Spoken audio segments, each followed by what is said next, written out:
It is September the 13th, 1940. 3 months previously, on June the 10th, Italy had joined her Axis ally Germany in war against the British. Upon war's outbreak in Poland in 1939, Italy had declared itself non-belligerent, had played a waiting game. But Hitler's war machine had moved fast. Mussolini had no alternative now but to actively enter the conflict. The war was extended to the Mediterranean and Africa as the Italians joined the victorious Germans. Now the Italian army was about to embark on a venture to win themselves a great empire and assure them a position as one of the major powers on earth. The Battle of North Africa begins. The Italian plan was this. From Ethiopia, one army under the Duke of Aosta was to advance upon Egypt from the south.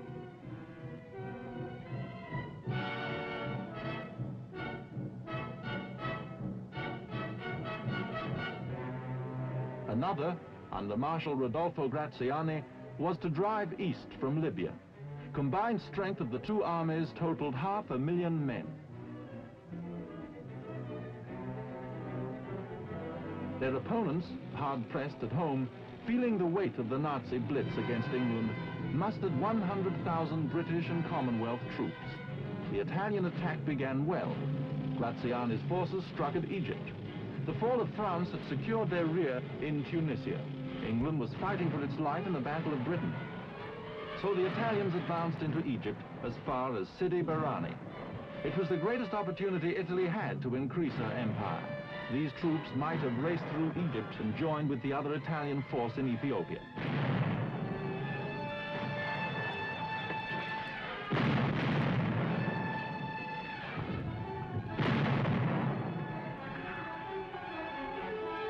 But the goal of a great empire turned into an illusion, ultimately to disaster. The dreams of glory promulgated by Il Duce did not match with reality.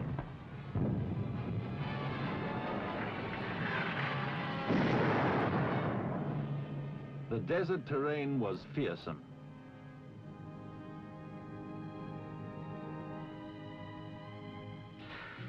Although the Italians dreamt of glory, the hard work involved in attaining it was another matter.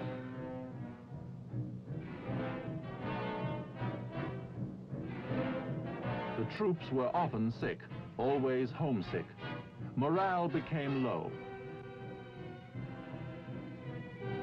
Italian tacticians made many mistakes. These mistakes proved costly. Under General Wavell, British forces surprised them at Sidi Barrani on December the 9th. The Italians had dallied there. Mussolini had threatened Graziani with loss of command if they didn't move on into Egypt. Now too late.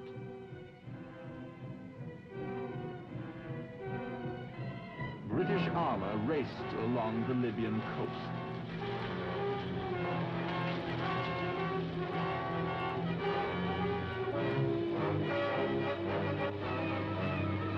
Marshal Graziani had made a costly error by turning these coastal towns into fortresses, walled with barbed wire, guns, and anti-tank ditches.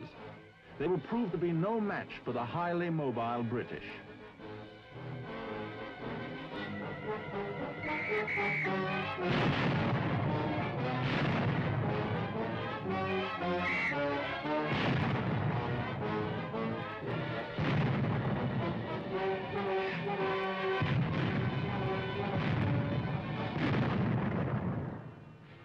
El Solam, Bardia, Tobruk, Derma. One after another, the towns fell to the British. Benghazi. The Italians made a hasty exit, retired from the city.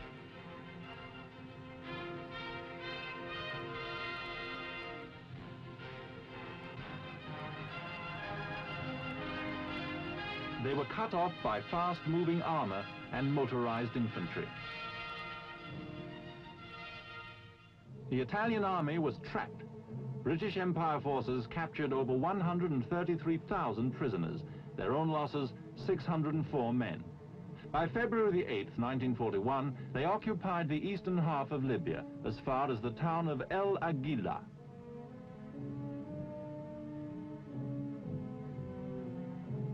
General Wavell's victory in Libya protected Egypt on the west and left him free to destroy the Italian army in Ethiopia. The blitzkrieg tactics used by Germany so successfully were now employed by the British against the Axis partner.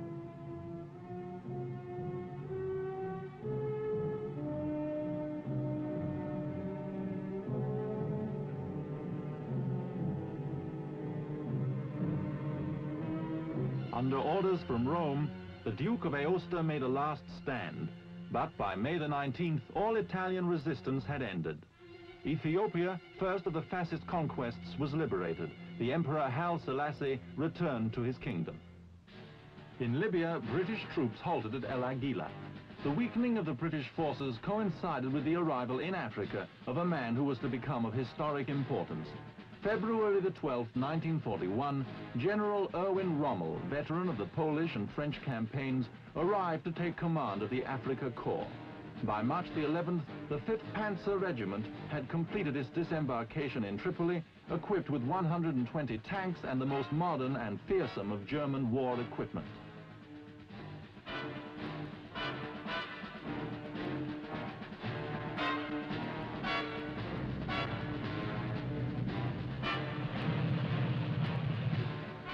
The Afrika Korps had been extensively trained for desert warfare.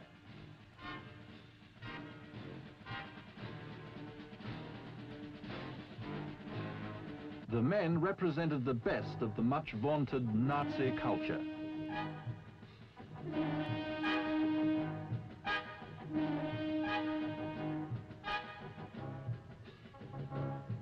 Special equipment for the troops had been provided by the Tropical Institute at Hamburg. The Afrika Korps comprised 2 armored divisions, each with 8,000 men and 135 tanks, plus the crack 90th Light Infantry Division.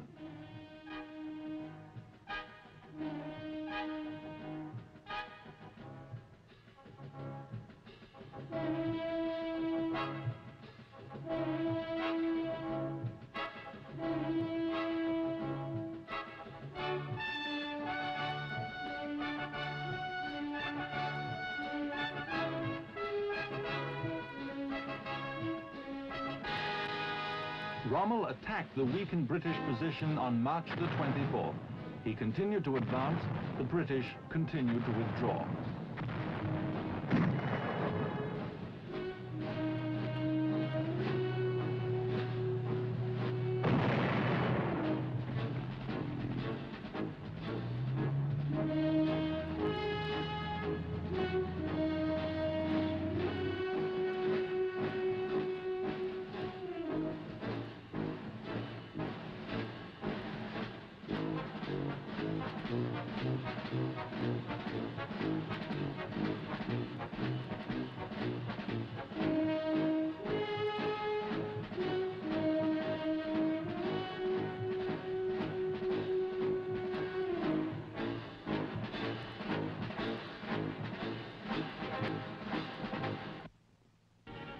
On April the 1st, the Germans moved into Benghazi.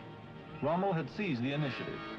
He proved a formidable foe who commanded respect even though serving in the enemy cause. His strategy in using the awesome Mark III and Mark IV tanks, which outranged the British in firepower, was amazingly skillful. The British were forced to stabilize their forces farther to the east.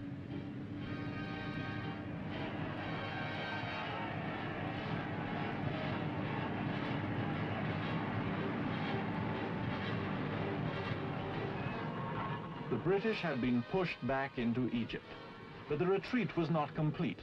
One Australian division remained in Tobruk, a constant threat to Rommel's flank. Nazi propagandist Lord Haw called them the Rats of Tobruk. The term became an endearing one. The efforts to dislodge them cost Rommel time and strength.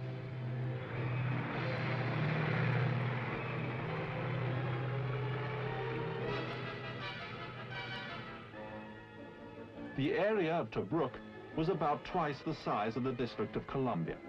The town itself consisted of plain one-story stucco buildings arranged in half a dozen crisscrossing streets. Rommel's intention was to attack Tobruk as quickly as possible, before the British had recovered from the onslaught of the Afrika Korps. The combined offensive he ordered on April the 10th was brought to a halt. His attacks on the 11th and 14th were also unsuccessful.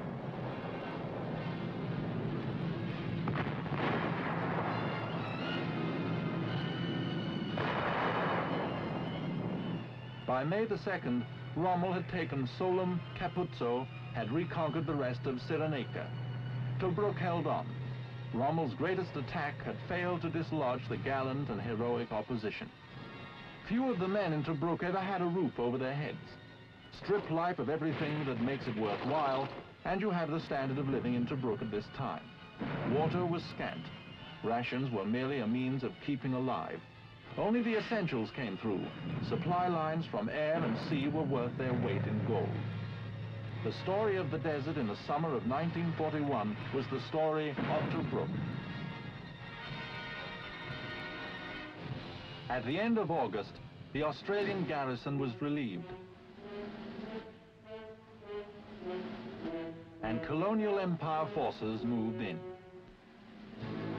Tobruk was the severe thorn in the side of Rommel. This fine port, under British control, forced the Germans to move 1,500 tons of supplies daily over open desert wastes.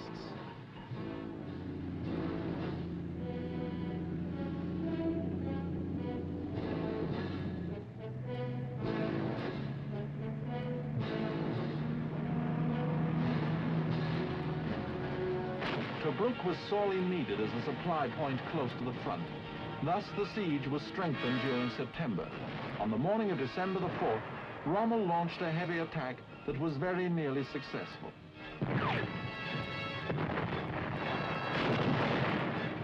The war in North Africa teetered back and forth. On May the 26th, 1942, the German offensive was launched in full force. Said Rommel, "To every man of us, Tobruk was a symbol of British resistance, and we were now going to finish it for good."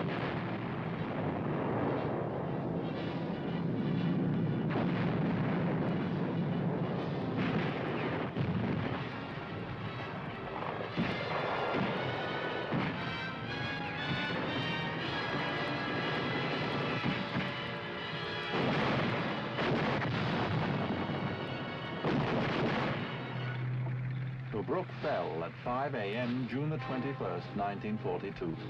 On June the 22nd, Rommel learned from Hitler's headquarters that he was a field marshal. Wrote Rommel to his wife, "I would much rather he had given me one more division."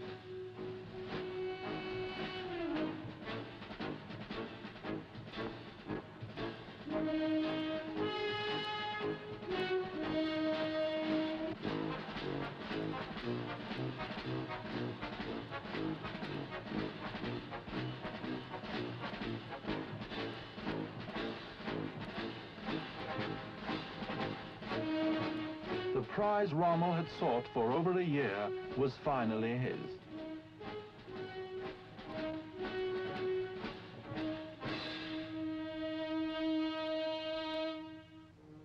At great cost to both sides.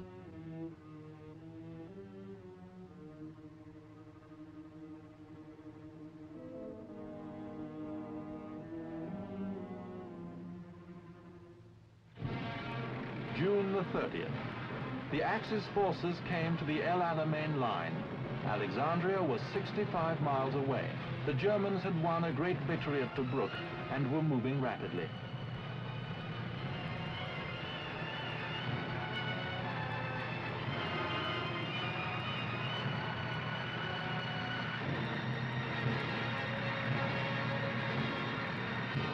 Field Marshal Rommel was at the peak of his professional career.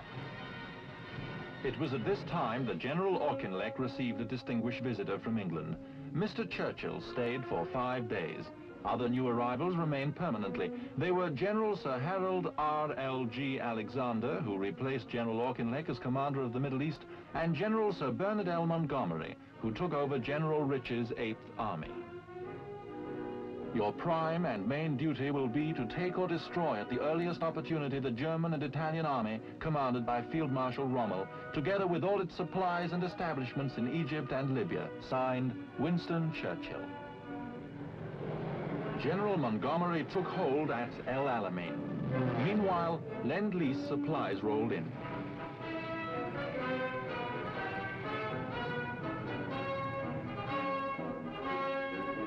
President Roosevelt ordered every spare Sherman tank shipped to North Africa.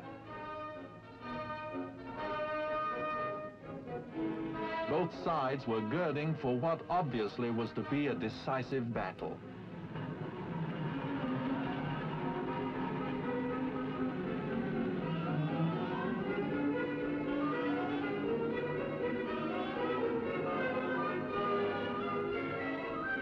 The British plan for the forthcoming Battle of El Alamein was to be the turning point in the Desert War. That was certain. All prayed that it should turn in their favor. The plan itself was simple. Blow a hole in the German positions, send in strong armor, and keep widening the gap. The Axis line at El Alamein was a maze of strong points for 35 miles. During October 1942, they were hit mercilessly from the air.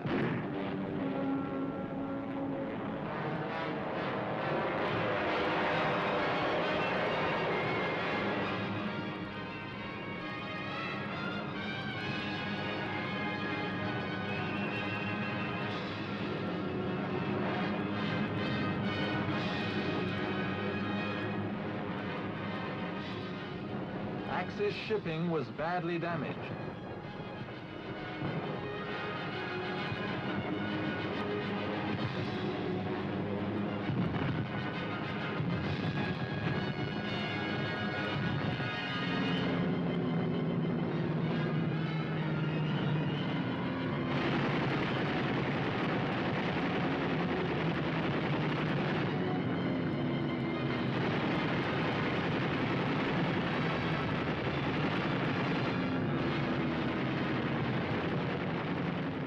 Thus, the stage was set. There was no secrecy about the British plan. General Montgomery had made it known to every man. In a personal message to his troops, he said, "The battle which is now about to begin will be one of the decisive battles of history. It will be the turning point of the war. The eyes of the whole world will be on us, watching anxiously which way the battle will swing. We can give them their answer at once. It will swing our way."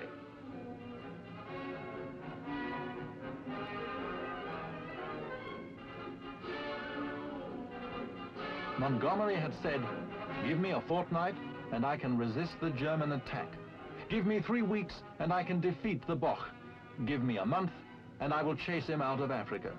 Thus he instilled in his troops his own supreme confidence.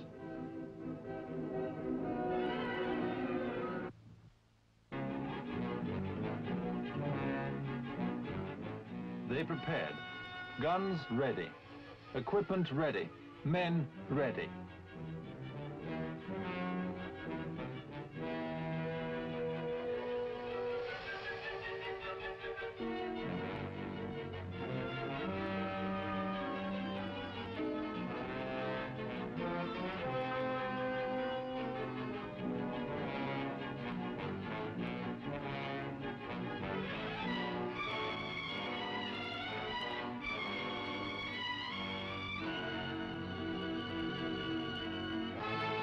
Rommel's troops were confident.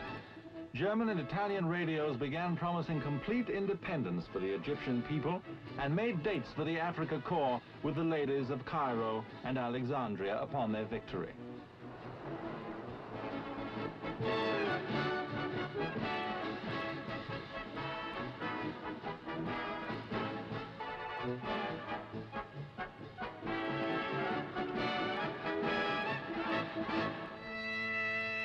October the 23rd, 1942, afternoon.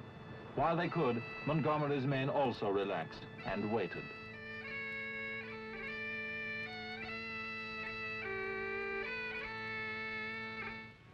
In late afternoon, the British forces moved to the assembly areas.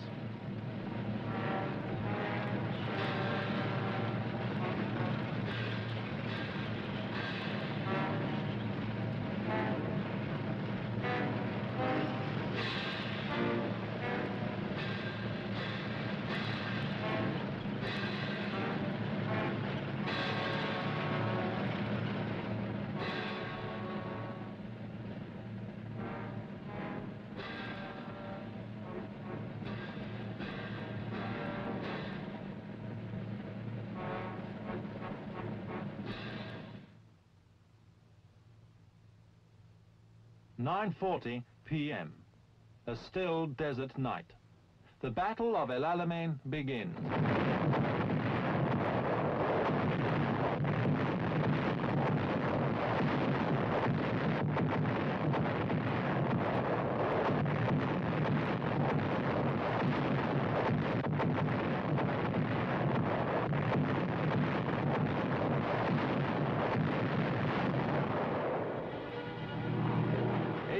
Guns had broken the silence. The roar was heard in Alexandria, over 60 miles away. The 8th Army was unleashed.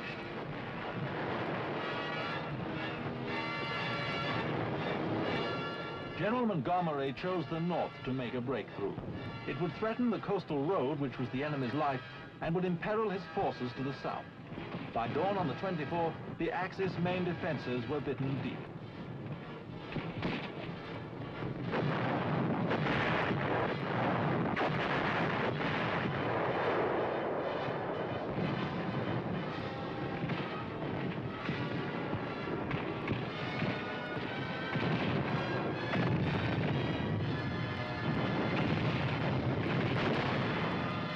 Their Luftwaffe tried to halt Montgomery's forces in vain.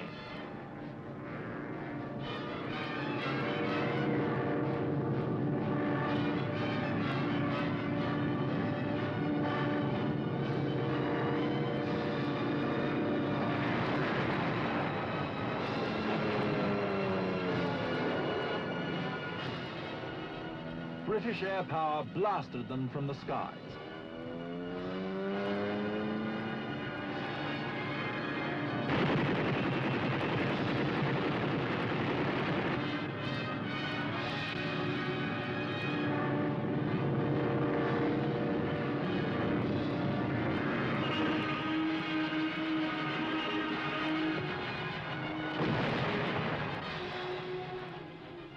By the 27th, all Axis reserve strength had concentrated in the north.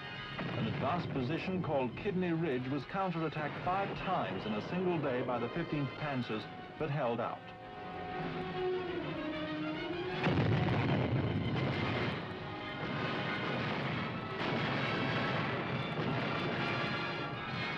October the 29th. After bitter fighting, the 9th Australian Division advanced due north across the coast road to a strong point known as Thompson's Post. There they stayed, while the enemy was hit by the RAF. Gradually, the enemy was drawn to the north. It was the moment General Montgomery had been waiting for.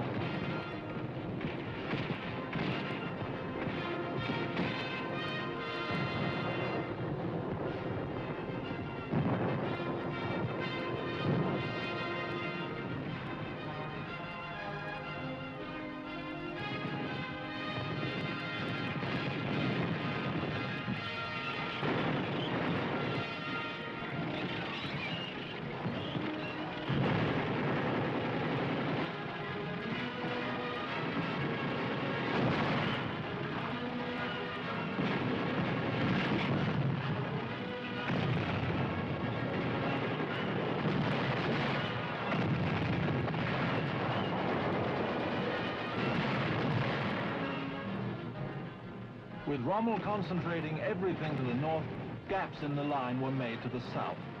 And during November the 2nd and 3rd, the whole weight of the 8th Army poured west. The Germans were caught off balance. Taking advantage of the enemy's weakness, the British forces broke through all along the line.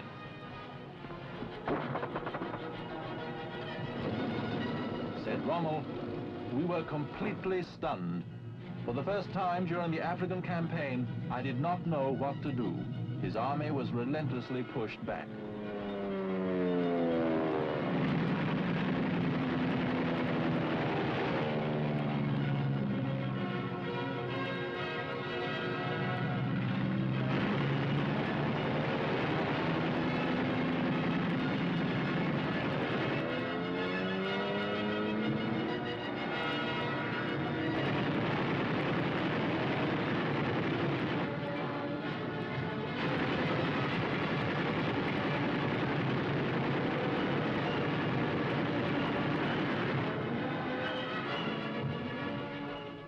On came the British.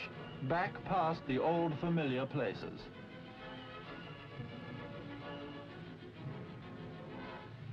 Hordes of prisoners were taken. The Axis had suffered its first great defeat. The tide had turned, and already in the United States and Britain, preparations were underway for the invasion of North Africa on a scale never before equaled in military history. It was, as Winston Churchill said, the end of the beginning.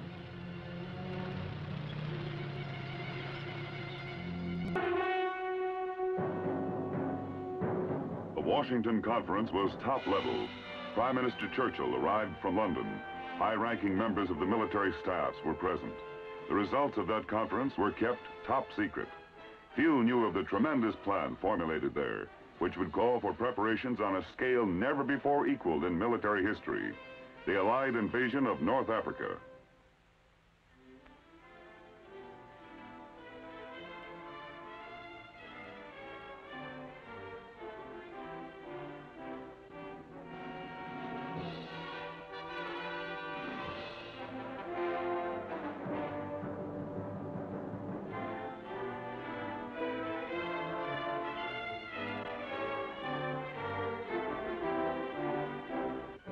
There were 123 days in which to get ready.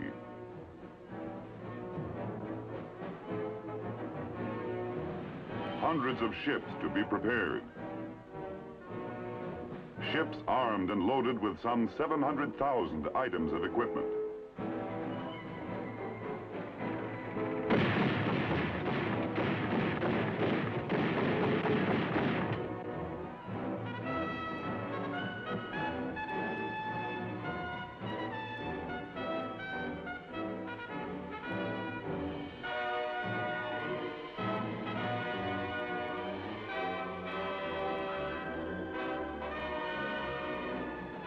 Tons of supplies, stockpiled for what was to come.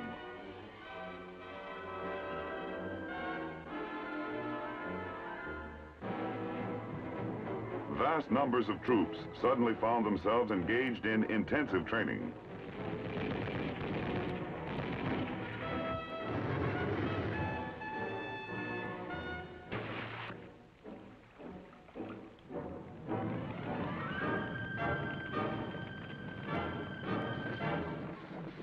As the days passed, it was evident that something big was at hand, big enough to involve a maximum effort from two continents, from both Britain and America. But what?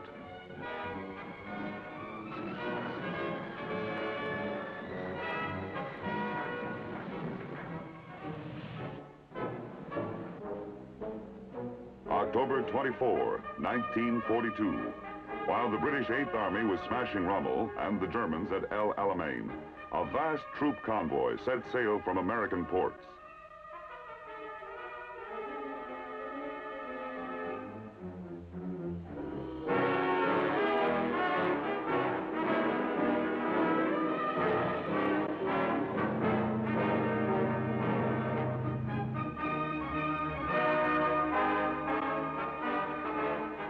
The next day, two convoys left Britain. In all, 3 convoys, 700 ships, traveling 5,000 miles.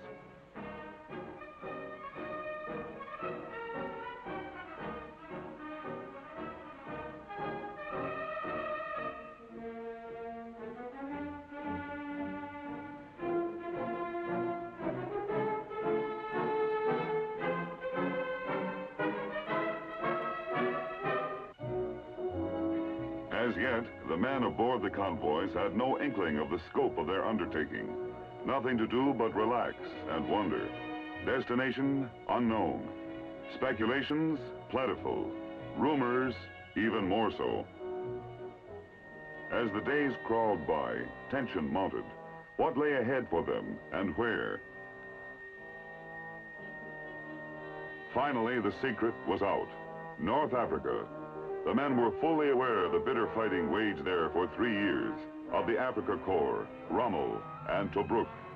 And as the convoy steamed onward, a bulletin was received of the retreat of the German army, resulting from the shattering El Alamein battle.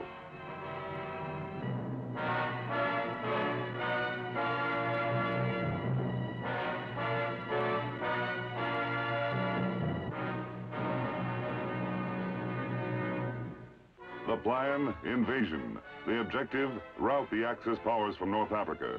The invasion was to be made hundreds of miles west of El Alamein at 3 points: Casablanca, Oran, Algiers.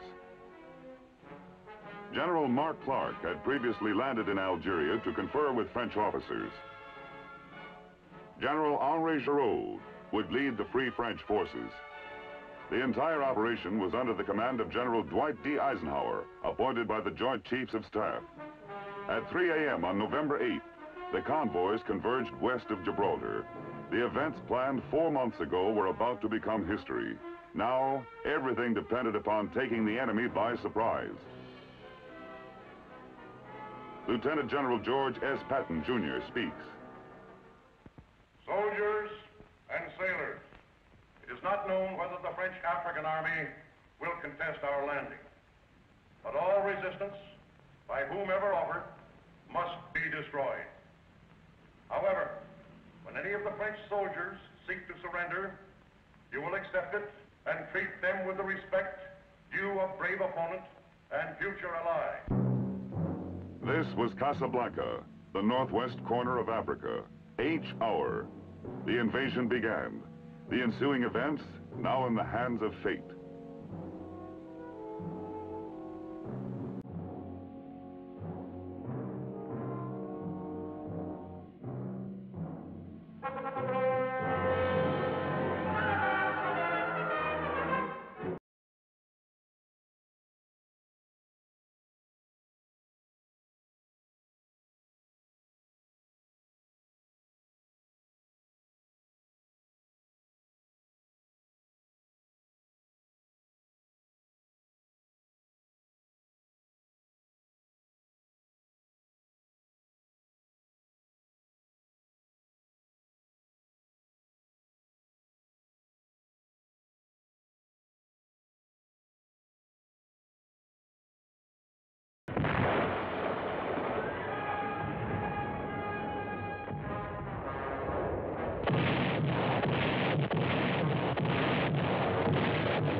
It was also H hour at Algiers.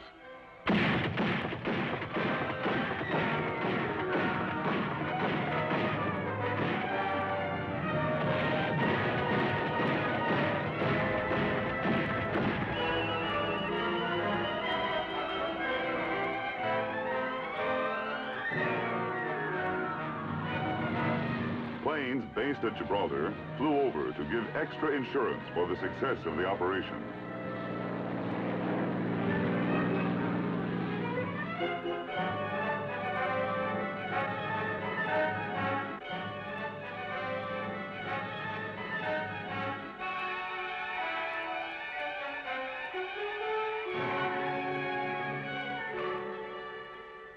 And it was a success.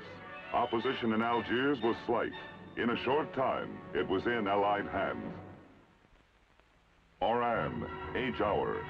Here the paratroops went into action.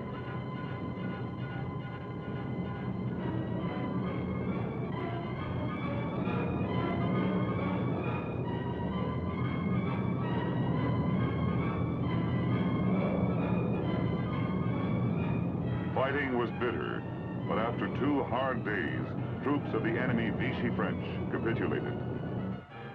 Oran was taken, 2 down, 1 to go. But at the Atlantic port of Casablanca, there was trouble. The Vichy French Navy still fought for the Axis. Fighting on the water was heavy. Allied guns pounded the port and the Vichy fleet. The battle lasted for 5 grueling days.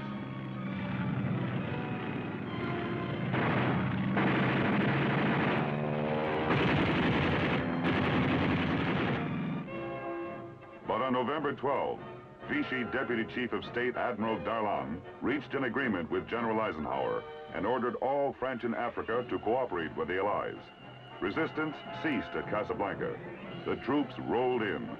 Of the prisoners taken, none seemed to be very popular with the civilians. The greatest invasion in military history was a success. The enemy had been taken by surprise. the first phase in the Allied invasion of North Africa was over.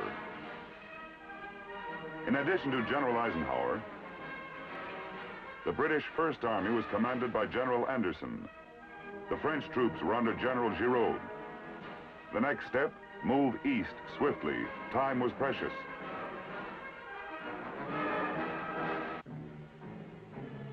The Allies moved toward the Tunisian border, hoping to reach Bizerte and Tunis before the Germans could rush in reinforcements.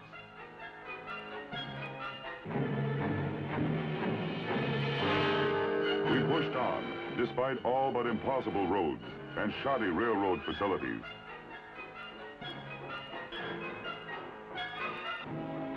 But still we moved on, by land and in the air, which was our best means of transportation.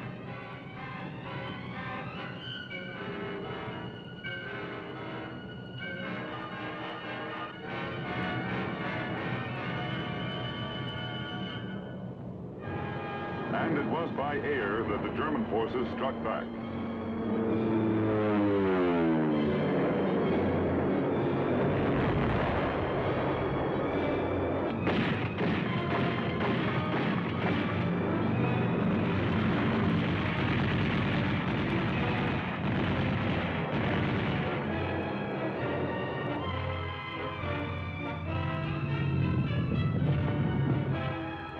As they did, German reinforcements poured in from Sicily.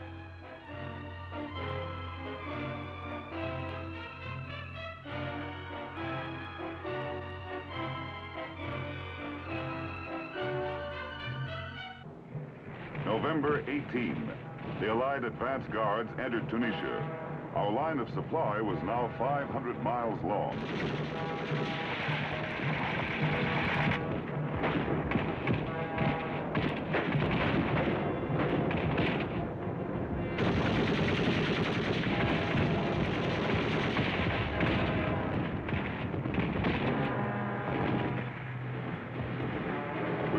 Fast. We had to.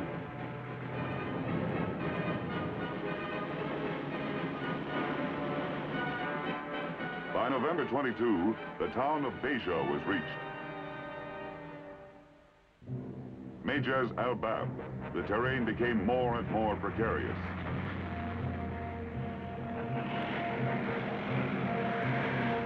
November 25, at Mejaz al-Bab, the first tank battle occurred. The Germans lost 15 tanks and withdrew.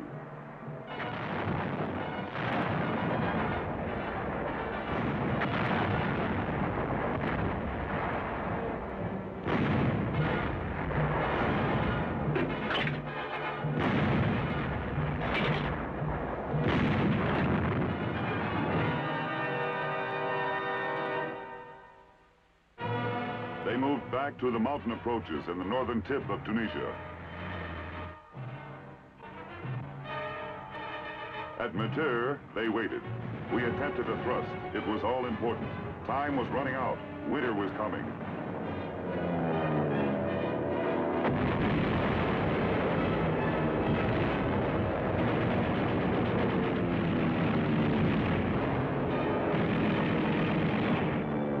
This time, we failed. The Germans were too strongly emplaced.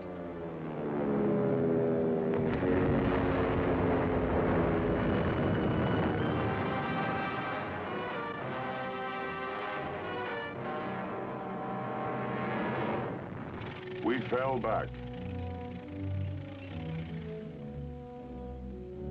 The Tunisian front was now stabilized on a line running north and south from Mejaz al-Bab.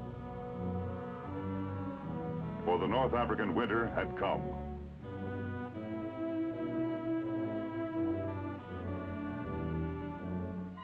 The war bogged down in a morass of mud. Hopes for a lightning victory in North Africa were forgotten.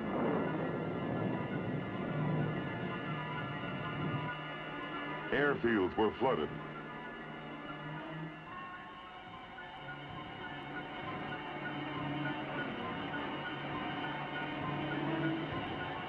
Bad roads became worse. With the line stabilized, the war became a waiting game.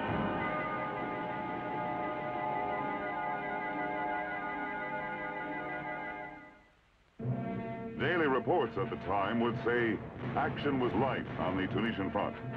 Actually, this light action accounted for half our casualties in the campaign.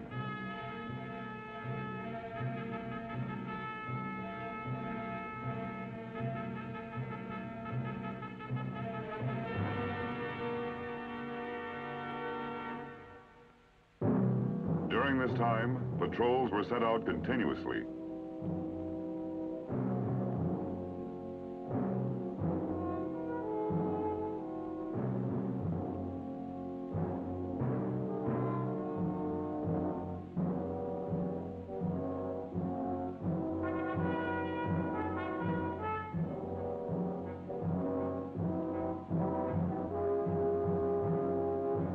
If they were lucky, a few of the captive enemy would be returned.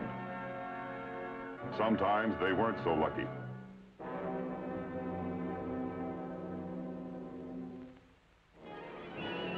In the clouds, there was more activity. In a single week, Allied planes destroyed 241 enemy aircraft. We lost 89.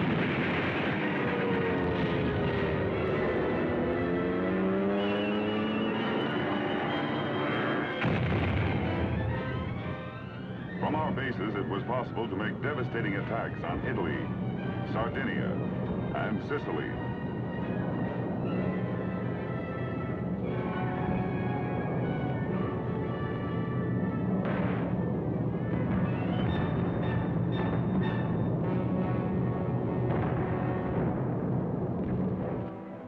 But the main activity during this lull was the Battle of Supply. Both sides girded themselves. The British 8th Army was racing west from Libya to meet us. In Tunisia, the winter would soon be over. The crucial struggle loomed ahead.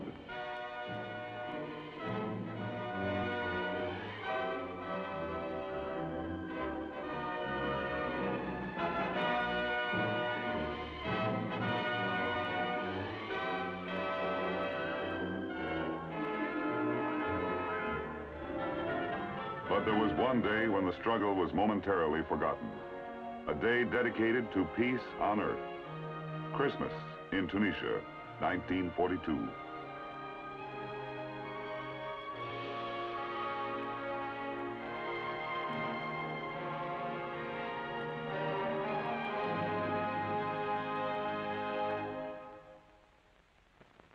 January 14, 1943. American troops in Casablanca were startled to see a familiar face from home. The president arrived.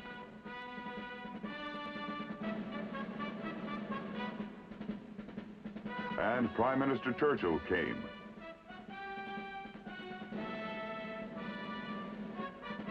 General Charles de Gaulle and General Giraud were brought together to unite the fighting men of France. The Casablanca Conference was underway.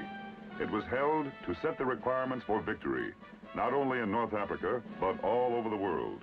The ultimate object, no appeasement, no negotiation, nothing short of complete victory over the enemy. In the Civil War, General Grant had first used the term, now President Roosevelt used it, unconditional surrender. The stage was set. After the conference, Mr. Churchill flew to Tripoli and greeted General Montgomery. The climax in North Africa was approaching.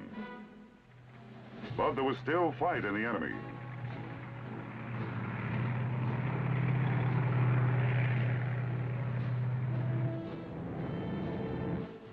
The veteran 21st Panzer Division attacked, and German armor overran the Kasserine Pass. However, infantry and artillery support from the 9th and 34th Divisions, plus British units and bombers, stopped the Germans and drove them back through the pass. Though a setback to the Allies, there was something gained.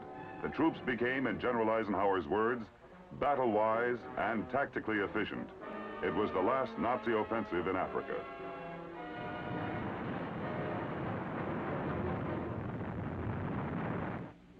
By this time, the British 8th Army had caught up with Rommel's forces at the Mareth Line.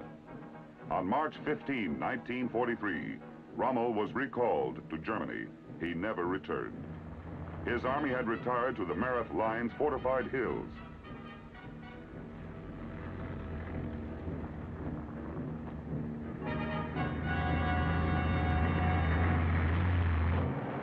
With the Americans at Knocknassee and the French to the south, Montgomery kept up a pounding assault on the line to divide Axis reserves.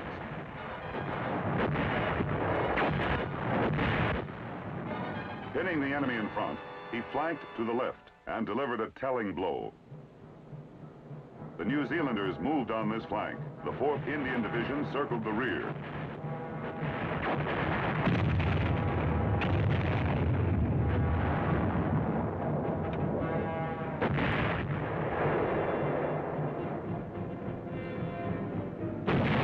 American armor closed in, supported by heavy air assault.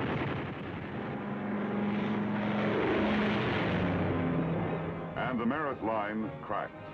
The Nazis abandoned the field with Allied armor on their heels.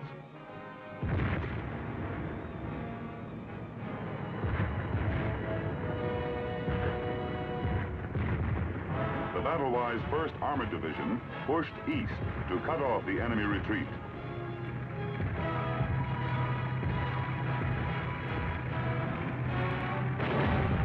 General Patton saw them close on the enemy flank.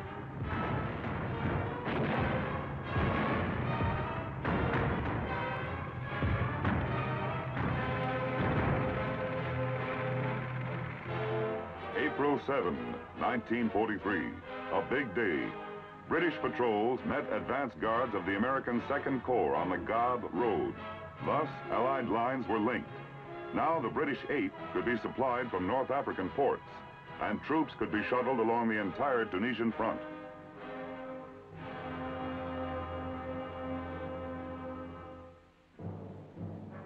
The U.S.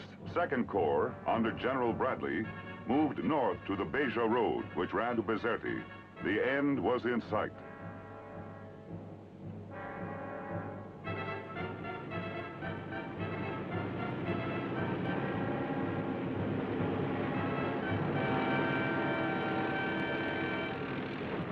April 20, the British 8th opened the final offensive. Anfidaville was taken, and the natives began to return to their homes.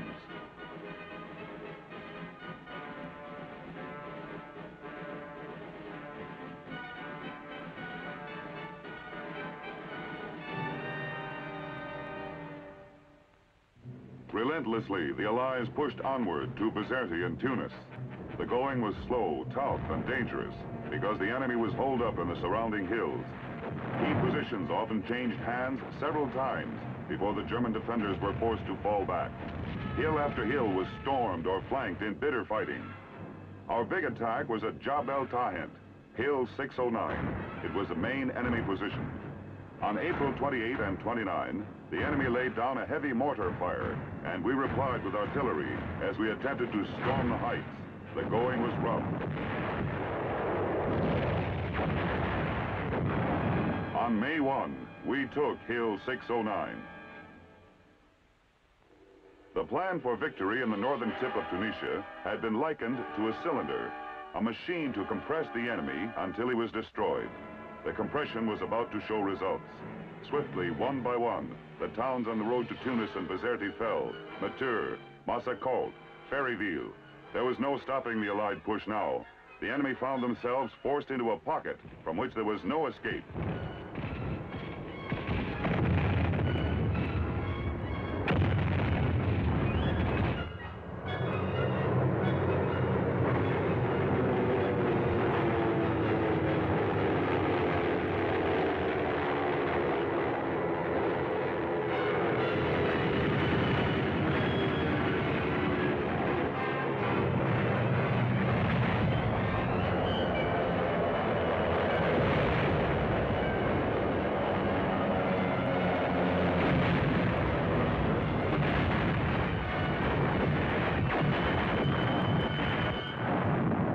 The Nazis may have invented the Blitzkrieg. We were improving on it.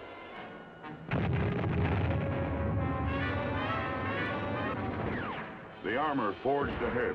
Tanks broke through enemy lines. On May 7, 1943, the Germans were surprised by the Allied arrival outside Tunis. There was no organized resistance.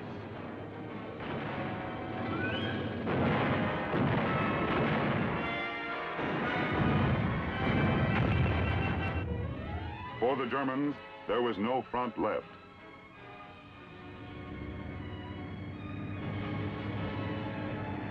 The town of Tunis was turned into a carnival. The streets were so full of crowds and celebrations, traffic could hardly move.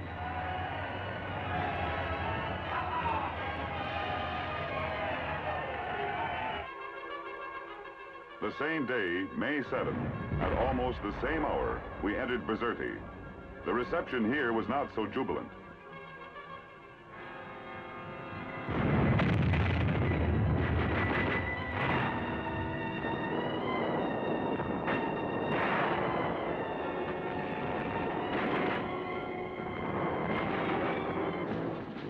Hitler had ordered his troops to fight to the last cartridge, but there was no fight to the finish. Still fond of parades and brass bands, they marched in. Total, wholesale surrender.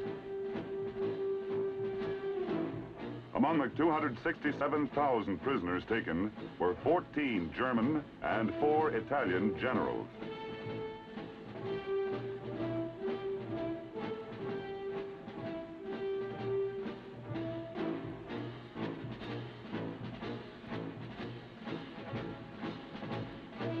Although our losses were relatively light, we had destroyed 250 enemy tanks and 2,330 aircraft.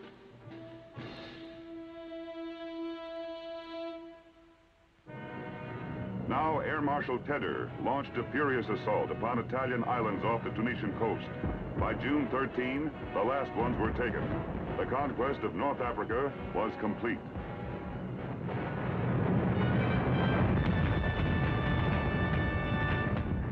Now the Middle East was safe. Africa was liberated. And from there came re-echoing the phrase that would be fulfilled in the invasion of Italy, D-Day, VE Day, unconditional surrender. El Alamein had been the end of the beginning. For the Axis powers, it was now the beginning of the end.